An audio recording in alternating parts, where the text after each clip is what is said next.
some crazy updates on the Crooked Man spin-off movie in the Conjuring universe. Welcome to Derry, the It prequel series going to HBO Max, Scream 6, and Halloween Ends. Let's get into it all. Well, sometimes that is better. Hey everybody, what's up? KillJoy Jake here, and instead of having friends, I have horror movies. Today we're talking a little bit about just a bunch of updates from this past week. Your boy has been busy, otherwise I would have been much more on top of this. We are currently editing Red Right Hand, a Scream fan film, which comes out on this page on December 20th. Make sure to check out the teaser trailer if you have not checked it out yet. The link for that's in the description below. Alright, now it's update time, baby. So a long time ago in the distant past, back in my day of 2016, The Conjuring 2 came out. That movie featured a bunch of awesome protagonists, including Valak, played by Bonnie Aarons, and also the Crooked Man, played by Javier Botet. And just like The Nun, they were also going to give the Crooked Man his own spin-off movie, but that just never really came into fruition. And director James Wan also had some interesting things to say about that recently. After posting some behind-the-scenes photos of the Crooked Man from the filming of The Conjuring 2, on James Wan's hilariously titled Creepy Puppet Instagram, James said, "Throwback to my tall friend, the Crooked Man, played by the incredible Javier Botet. Javier's movement was almost supernatural. Some people knocked the character for being CGI. I filmed him in slow-mo and reverse playback, all old-school camera trickery." And no, unfortunately, the spin-off movie with this character isn't happening, outside of my control, but maybe one day. The horror filmmaker had previously shared his plans for the Crooked Man spin-off ahead of The Conjuring 3, stating, "We think we have a really exciting story," Wan told the site. "What we want to do with the Conjuring universe is we want each of our little offshoots to have a very different flavor, right? So for example, Annabelle is the classic sort of haunted doll subgenre, and with the Crooked Man, I would love to push it more down somewhat of that dark fairy tale, and more whimsical subgenre.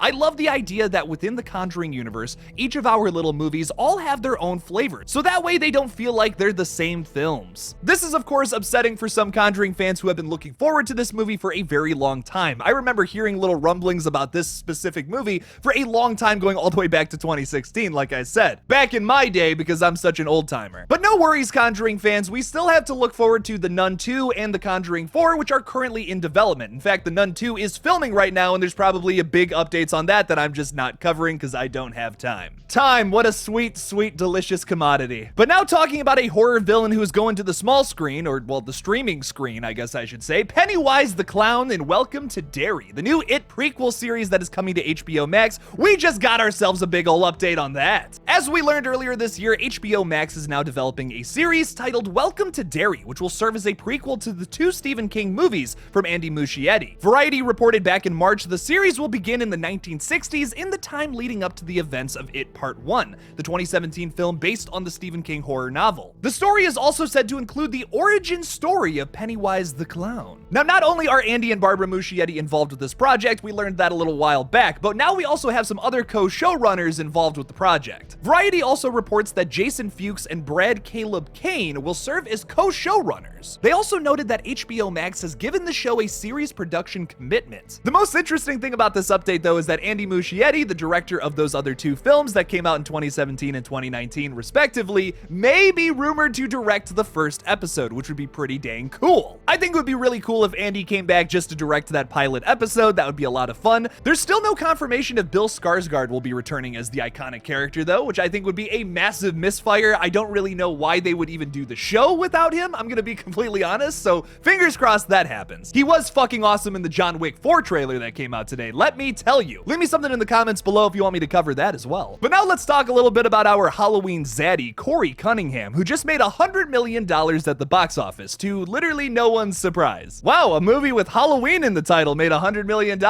What a shocker. Honestly, the most shocking thing about all this is that it took this long for that movie to cross $100 million, while Smile, a movie that came out all the way back in September, just crossed the $200 million mark. That is fucking insane. Like, 2022 has been awesome for original horror and like not so awesome for franchise continuations. That's not to say I like one more than the other. For instance, Scream 2022 from earlier this year is one of my favorite horror films of the entire year. But it's like really cool to see Smile make $200 million at the box office. I really enjoyed that movie, but I was not expecting it to cross the $200 million threshold. That's nearly getting into some Pennywise money right there. And of course, Terrifier 2 breaking $10 million million is fucking awesome, but it seems like a lot of you guys are sick of me talking about that. But talking about the absolutely sexy Mr. Cunningham, he is coming to physical media sometime soon for all of you to collect, maybe for home video if you want to buy that puppy. The Halloween Ends Collector's Edition is yours to own with deleted and extended scenes on digital November 15th and 4K Ultra HD and Blu-ray on December 27th of this year. And the special features include a bunch of goodies, including 6 deleted and extended scenes. Even though I wasn't big on Halloween Ends, I am kind of curious to see what the extended scenes look like as a big fan of this franchise. The one thing that makes me kind of upset about the Steelbook though is that why is this side character on the cover and not Corey Cunningham?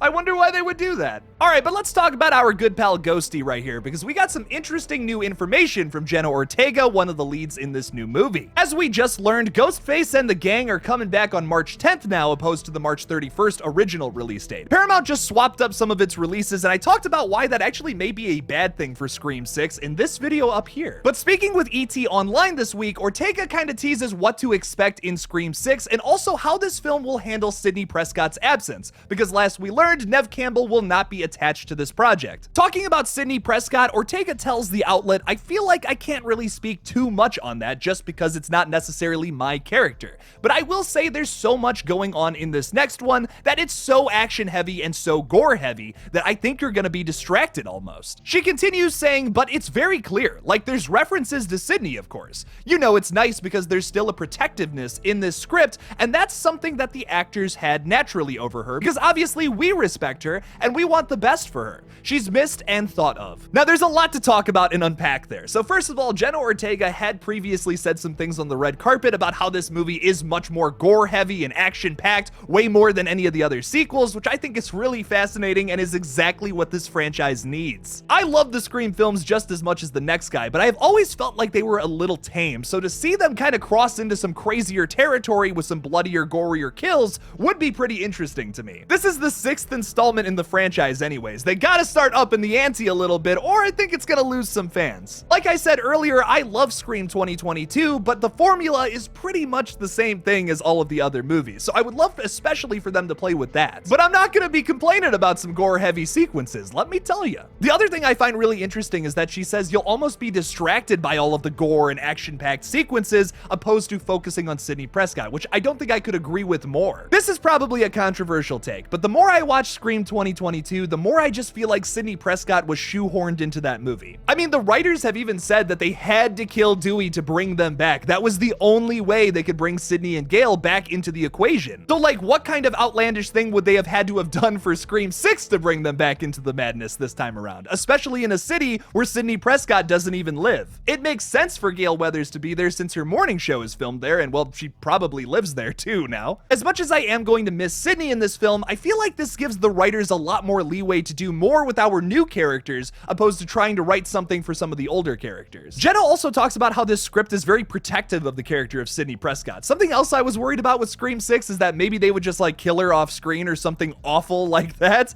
and I think that's not the route they're gonna be going. I don't think they would be describing the script as protective of the character if they just like killed her in a car crash off screen, for instance. Because oh my god, that would suck some hairy testicle sacks. The DNA of Scream to me is the fact that it transcends the slasher genre by making fun of itself and also having this murder mystery feel to it. In my opinion, as long as you have all of those components, you can still make a Scream film no matter who the characters are. Will I miss Sidney Prescott? Of course I will, but at least we have Gale Weathers and Kirby Reed to check out in this new movie, and hopefully they have some kind of spotlight on them this time around. One of the things I'm the most excited for in this new movie is to see what Kirby Reed has been up to these past couple of years. Like, what has been her life since the events of Scream 4? Also, fingers crossed her and Mindy have some kind of battle of wits with horror movies. That would just be so cool and a missed opportunity if they don't do it, honestly. But how do you guys feel about Jenna Ortega's comments on Sidney Prescott? Do you think that there's enough that Scream can do to distract us from the fact that Sidney Prescott won't be in this new movie, or do you think otherwise? Leave me something about it in the comments below. Thank you guys so much for watching this brand new update on just, well,